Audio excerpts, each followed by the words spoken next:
Hey, this is Kira, and we've been learning a lot about Illustrator from a very vague perspective, and it's time to really hone in the very small details that Illustrator operates on. The very first thing I usually like to teach is the layers, because it's the fundamental of how Illustrator actually works. With Illustrator, it reads information from the top layer and moves slowly down one by one. Imagine you're standing at the beach and you're looking down into the ocean. The first thing you'll see is the light blue color. Beneath it, you might spot some clearly visible fish. But as the depth of the ocean continues, you'll see less and less of the various objects. Illustrator works in the same way, where the objects placed on top are the first thing it will display, followed by the next one underneath. If the objects are not in the way of each other, you'll see both clearly. However, if one object is placed slightly on top of each other, the objects beneath it will be blocked out by the overlapping areas. Let's try a few examples to get you comfortable with this idea. So this layers.ai is available for download if you want to follow along. And once you open it, you'll be greeted with this option. Now, if something doesn't look right on your Illustrator compared to my screen, you can always go to Essentials and click Reset Essentials. And it'll go back to the default. So the first thing we should probably do is open up the Layers panel. All the panels are located in the window. So we'll click Window and open up Layers. Now let's just make this a bit larger so that everyone can see. So I have three layers at the moment. There's the logo core banner, there's the first example, and there's a second example. We can make the layers invisible just by clicking on the eye icon. Now, you'll notice that if I click on this first example and I start moving around, it's going to move around just how I want it to. However, if I go to the logo core and I want to move it, it won't. That's because there's a lock next to it, signifying that we can't move it at all.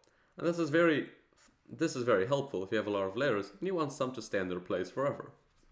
If you don't want them to stay in their place forever, you can just click the lock symbol and you can move it just as how you want. So we're going to lock it again. So let's go to the first example, and we're going to click the small arrow on the one, and it's going to show us all the paths that are located on this layer. We can click on the eye again, and we can see the object slowly disappearing as we move down the entire hierarchy. And there goes the pink banner. So the pink banner at the moment is located on the very bottom, and Illustrator is reading it just as it is. So Illustrator is first reading the first blue square, the second blue square, the third blue square, and you can see it because the opacity is increasing in the areas it's overlapping. And on the very bottom is the pink banner. And we still see it very clearly in the middle sections, but that's because the opacity here is turned down very low. If we click on the square and we turn it up all the way to 100%, or even let's select all the squares and turn them up to 100%, just by using the black cursor, and move it all the way to 100, you'll see that we'll no longer see the pink banner because it's on the very bottom of what Illustrator is reading to us. But when it's popping out, we still see it because nothing's blocking the layer. We'll just go Command Z to return it to the way it was. To move objects between the layers, or move the paths between the different levels, you can click the object and you can go Command and square bracket. The right square bracket moves it up. The left square bracket moves it down. And you can see it on the right hand side as this banner is slowly decreasing or slowly increasing depending on the number of times we click. So if we wanted to show us the very first thing, we'll move it all the way to the top. If we want it to be hidden by everything else, we'll move it to the very bottom. You can also do this manually by clicking on the banner and moving it all the way to the top. Or there's another way of doing it. You can go to the Object, Arrange, and Send to Back. Or you can go to Object, Arrange, and Bring to Front. These are the extremes which you can send it to. You can also do Arrange, Send to Back, Arrange, Send to Back, or Object, Arrange, Send to Back. That's going to take you a long time.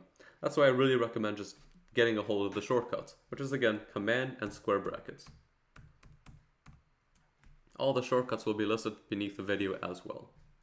And if we go to the second example, we click the arrow to minimize the layer here and open up here, we'll see that the same options exist. We can click on the pink banner, Command square bracket, and it'll slowly move up. and we can see that more of the pink banner becomes visible. Now, there's also one very curious thing you should note. You can only move objects in this hierarchy within the layer itself. So let's say that we had this pink banner, and let's make it much larger. We'll move it all the way here, and it's currently on top of every single object because the layer is on top of this layer. But let's say we want to send this pink banner to be below these blue squares on the left hand side.